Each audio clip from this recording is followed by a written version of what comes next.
new research comes on the back of some really important research that was done a few years ago about the cathedrals across the country. And what that research did was to raise the awareness and the profile of these amazing significant buildings.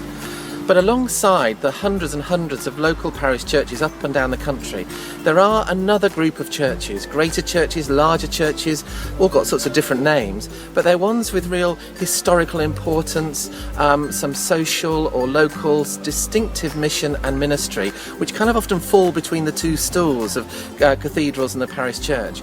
And what this piece of research is aimed to do is simply to raise the profile of these churches, to give them a voice, and to help organisations locally and nationally realise what a treasure and a heritage they've got in front of their noses, really.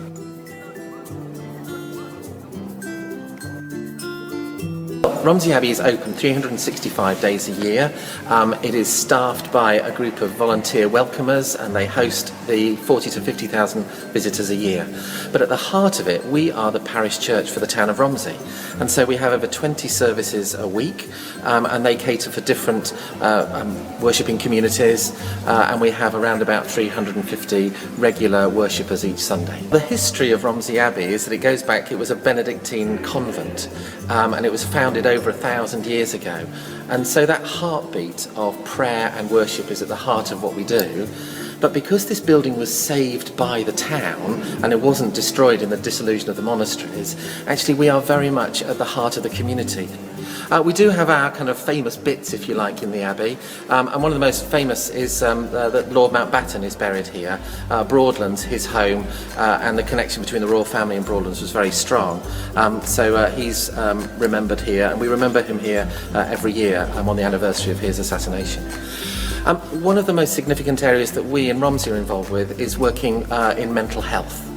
We have a local charity which is there to remove the stigma of those who struggle with mental illness, and so we run jointly with the health service and local charities a mental health cafe, a drop-in centre, and in the same way that historically these places used to be sanctuary for those who are struggling, actually what this building and what the parish has been able to do is sort of use its size and its significance to stand up and make a significant difference to those who are really struggling with their mental illness. The challenges of a greater building are that basically that because of the size of the place and because of the local importance of the place, we run just like a local parish church, but it just means that actually the bills, the maintenance and the desire to do more in the local community is bigger. So just the bills are the same that anybody else might have, they just often feel like they've got a couple of extra noughts on the end of them.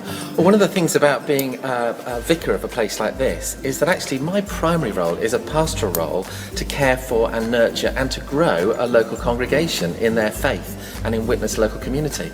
But the difficulty is that I'm often pulled in so many different directions, and so rather than being a pastor of a local community, sometimes it feels like I spend more of my time being a kind of development officer with a clerical collar on. I become an expert on mortar, on woodwork, on carpet underlay, and all things in between, as well as I'm meant to be a filler-inner of lottery application forms for leaks in the roof.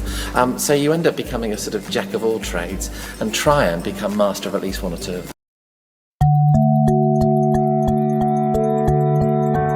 My name's Liz Hallett. I edit the parish magazine here, and I've just written a history of the Abbey, and I'm here today with James to show him around the building and show him just what a very special place this is. It's the reason for Romsey's existence. So we're outside the Abbey at the moment. Obviously it's a really nice day and a few people kind of visiting already, yes. Liz. Just sort of like standing outside and looking at it, it really is quite a remarkable structure, isn't it? It is the most amazing building. It's actually about 900 years old, this building. It's the third church on the site. So the nunnery whose church this was actually founded originally over 1100 years ago. But as I say, this is the third church, and the Normans built it. And very largely it's unspoilt from the Norman. There's some wonderful Norman architecture inside. It is a most astonishing building, and yet it doesn't seem to be very well known. Why do you think that is? I think we're probably too close to Winchester Cathedral and Salisbury, and yet we've got this third church in the area, which is amazing. you really get the feeling as though the town is built around this place. Yes, It's like a hub.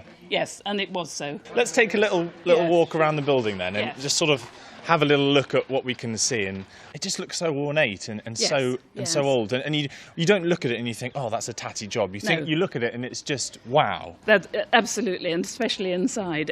It's astonishing what's inside, but we'll get there later on. Yeah, absolutely. Yes.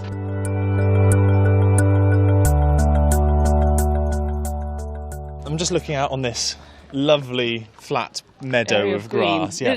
What is this? This was the old town churchyard, which is no longer in use. And it's been levelled, and the children from the school spend a lot of time on here. Things were not always so peaceful, though. On the wall on this side, we've got a lot of artillery holes where, in the Civil War, they fired here. We don't know whether they were just drunk and having fun or whether it was a firing squad. Yeah, the wall is absolutely pockmarked pitted with shrapnel holes and bullet holes and whatever you can. But absolutely fascinating. So again, it's part of the history of this amazing place. It does look remarkable, doesn't it? It's such a gigantic structure as well. It really sight to behold. And I know you'd say that on radio, wouldn't you? But really doesn't do it justice. It makes just you feel very it. small standing here, doesn't it? Yeah, and I really would urge listeners to come and see it, because there isn't anything quite like standing in front of it and watching it. It's staggering, isn't it, when you think of 900 years passing? It is just amazing, and we're just a tiny little bit of that history. What is it about the Abbey you think that makes it so special? Oh, the worship, but also the building. There's something for everybody here. It's a wonderful educational facility for children, and for adults, not just for children. There's so much here.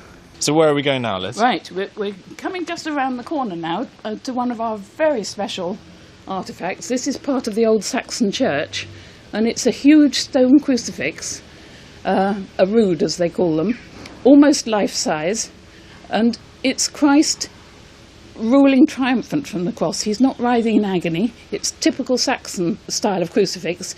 He's standing there with his arms outstretched, welcoming us on the cross. There's the hand of God above his head, coming down out of the clouds, saying, "This is my beloved Son." And it's very, very special. This is just about 1,000 years old. I mean, it looks so old. Yes. It really does look so old, and you can see the damage to it, but again, such a testament to the Abbey that it's lasted. And it's still a very powerful image, isn't it?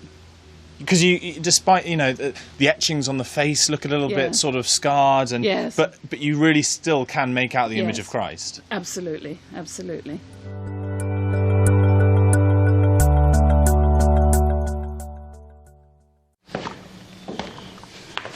I want to take you straight through to the middle of the church just to have a look and say, wow.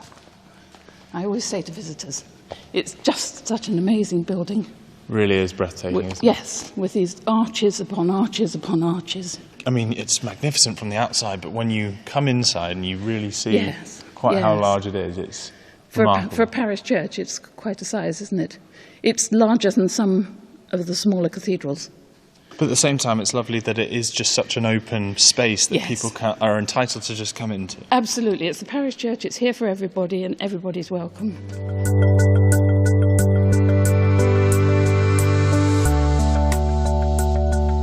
One thing I just want to try and convey to the listeners, if I can, is just the absolute scale of this room is really quite remarkable. We're in, obviously, the main room of the Abbey now. Yes.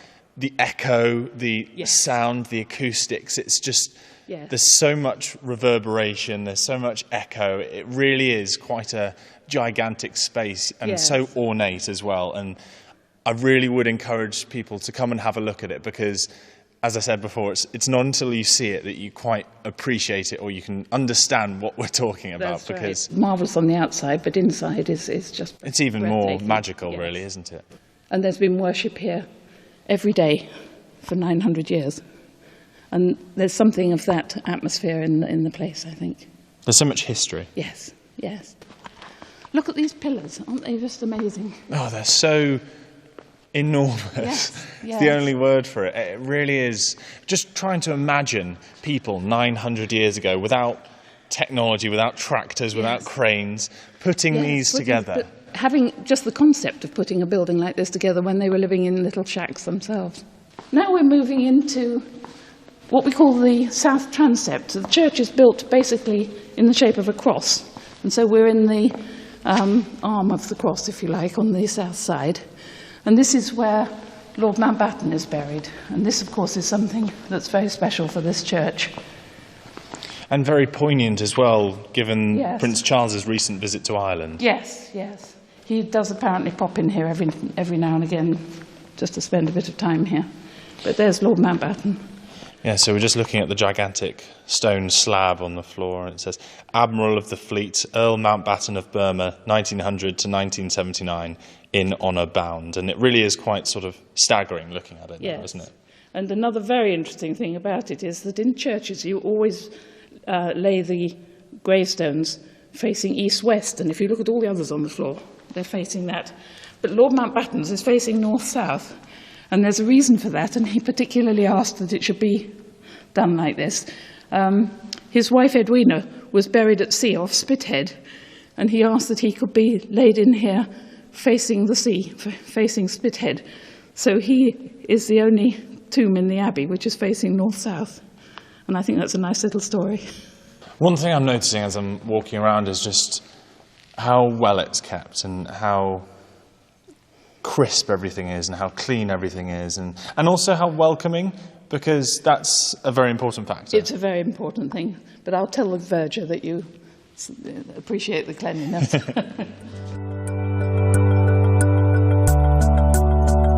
This is the deed of sale by which Henry VIII sold the church to the townspeople. And this is a very expensive receipt, if you like, for the £100. It's got the King's seal on the bottom, and within that triangle of braid, we've got Henry VIII's signature.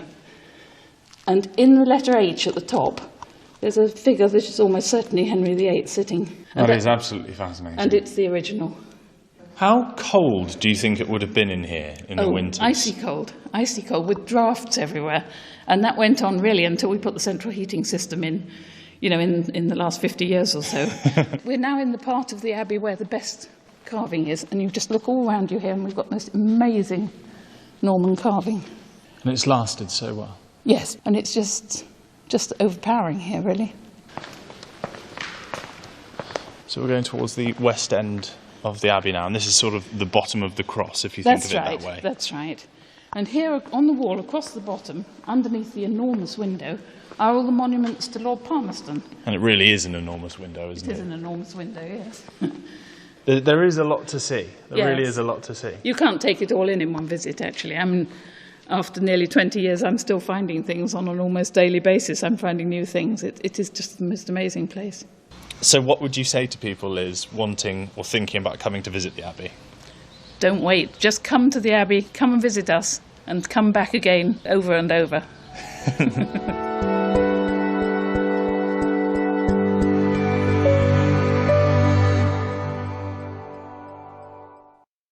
The first half is the story about the nunnery and some of the rather naughty things that the nuns got up to and some of the good things. Then the town was very fortunate at the dissolution of the monasteries to be able to buy the abbey, and it's been the parish church ever since, and we actually have, of course, more information in the more recent centuries, and so quite a lot of the book is the story of the parish church. At the dissolution of the monasteries, most monasteries, of course, were completely pulled down.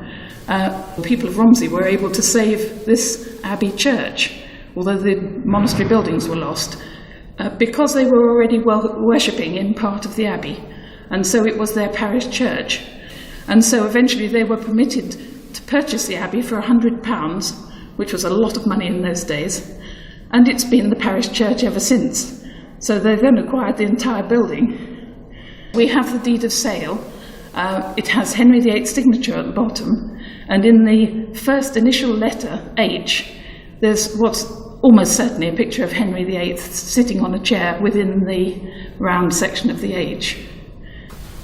This is probably at least the third church on the site, and this one was built by the Normans. Before it, there was a Saxon church, a stone Saxon church, and the foundations of it were discovered by chance early in, I think it was 1902, when they were lifting the floor, and part of those foundations have been left so that anyone can have a look at them. We're very fortunate to have two very special things which remain from that Saxon church. One is this Saxon crucifix here, and we have another one outside which is almost life-size, again with Christ on the cross, reigning triumphant, and he's not writhing in agony as he was in later crucifixes. So we have one here, which is the oldest artefact in the Abbey, probably going back to soon after the Abbey was refounded in 967. It's the end of that century. And outside we have another one that's a little bit younger. It's probably just about 1,000 years old now. But again, shows Christ reigning from the cross and the hand of God coming down saying, "This is my beloved Son." One of the things that interests a lot of people about Romsey Abbey is that Lord Mountbatten is buried here. And we get a lot of people who come in just specially to spend a bit of time by his tomb. So he was greatly loved by Romsey, and we're very honoured that he's buried here rather than in Westminster Abbey. In December 2013, we were given another statue by Peter Eugene Ball, who also did the statue we already had of St. Nicholas.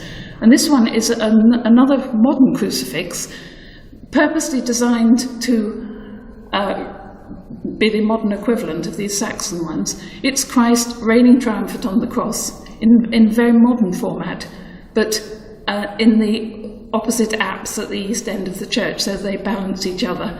And as the vicar said at the time, we've got what is probably the oldest rood or crucifix in the country, or one of them anyway, and certainly the newest, both in the same building.